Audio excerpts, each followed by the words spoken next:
Ding dong, motherfucker! Ding dong!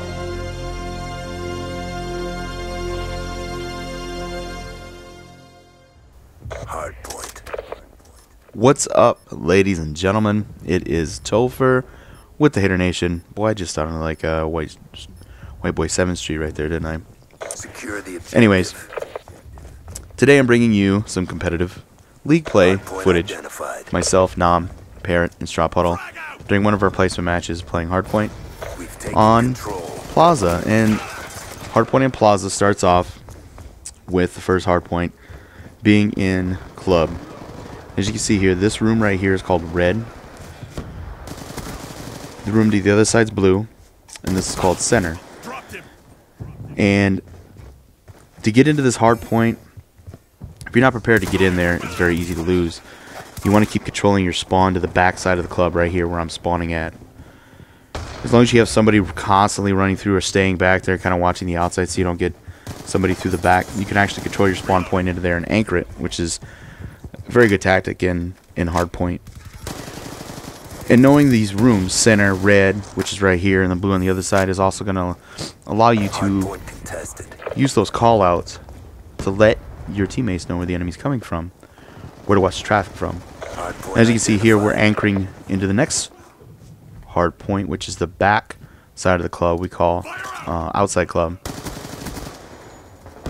I'm just watching some focal points here to make sure that they don't funnel in from the club. And everybody else is still anchoring into the back part of that hard point. Now, at some point, we're going to have somebody actually run through to the third hard point.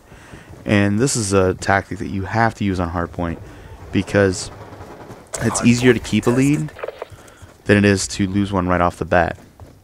As you can see here, we're moving out to the next hardpoint, which third hardpoint is over at Debo. And we call it Debo because the building Hardpoint is literally called contested. Debo. Nice headshot there. So as we run through, as you see, I'm going to go center club, pick up some scraps, head into Debo. And we're constantly keeping at least one person on the hard point. There's times where we may have 2 or 3, depending on if we're getting attacked, they're pushing us off the hard point, so on and so forth. But the best tactic that I find is that you have a couple people slaying outside the hard point. Missile You inbound. keep one person anchoring and one person in the actual hard point. And one of those slayers is going to be more maintained around the hard point than the other. So that way they can press back into the hard point and somebody can move out of the hard point back into the anchor, because those anchors are important too. As you can see here, we're just trying to clean Debo back out before we head back through. Hardpoint contested. And this game was just a shellacking. I mean, we really outclassed these guys. They must have been really low rank. And I just start going off on this map. Hardpoint contested. I mean, right now it's 143 to 1. 144 to 1. I mean, we keep pressing those hard points, keeping somebody back at the anchor, and we keep going in. Later on in the game, we do mess up when it goes back up into the club, which I think is the next hard point we're going to go into here in a second. But this is all knowledge that you will need to know. You need to do your homework when you play League play, especially if you want to do good at League play. Because of this opportunity that everybody's getting to enter the Call of Duty XP event for Black Ops 2 in Hollywood, right off of playing League play at home, Hardpoint contested. everybody's doing their homework right now. Everybody is playing to the best of their ability, putting tons of time in order to get one of the top 8 slots out of League play. How did that guy not die right there? Oh, and Flak Jacket with 3 of those things. Sit down. Man, I hate when that shit Friendly happens. Hellstorm missile inbound. Anyways. Oh yeah, reload, get shit on. I hate when I do that too. And this is all learning too, because if you go back through the game footage and you don't know how you die, Almost complete. Don't quit now. make sure that you go back to theater and look at the game and learn from your mistakes too, because myself, Nam, Straw Puddle, and Parrot, we were all learning in this match. I mean, we kind of knew hardpoint. Parrot knew where the hard points were at more than we did.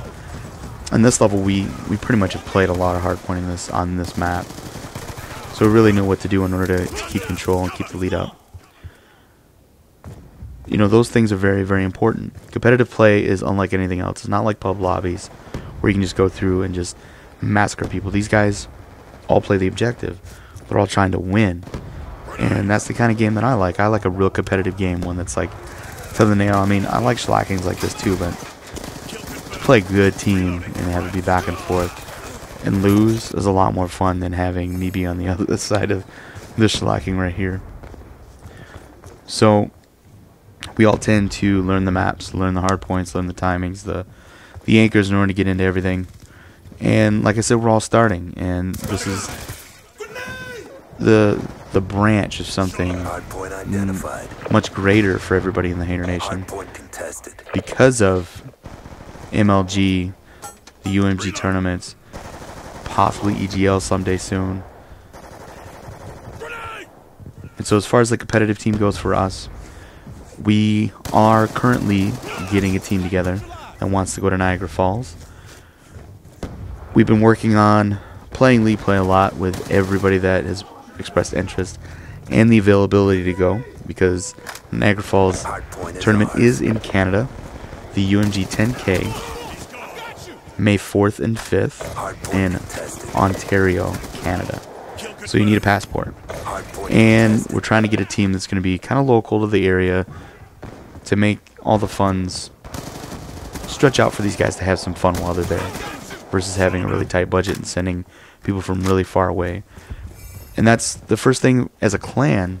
If you want to get your people known and you want to get them out there, you want them to represent, and you want to get into the competitive scene, make sure you've got a group of guys that gets along, knows how to play well, and is going to represent you well.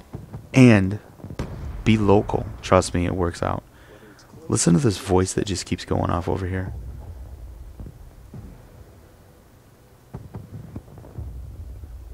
Isn't that weird?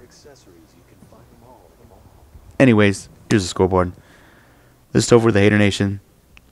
Watch out for the next vid.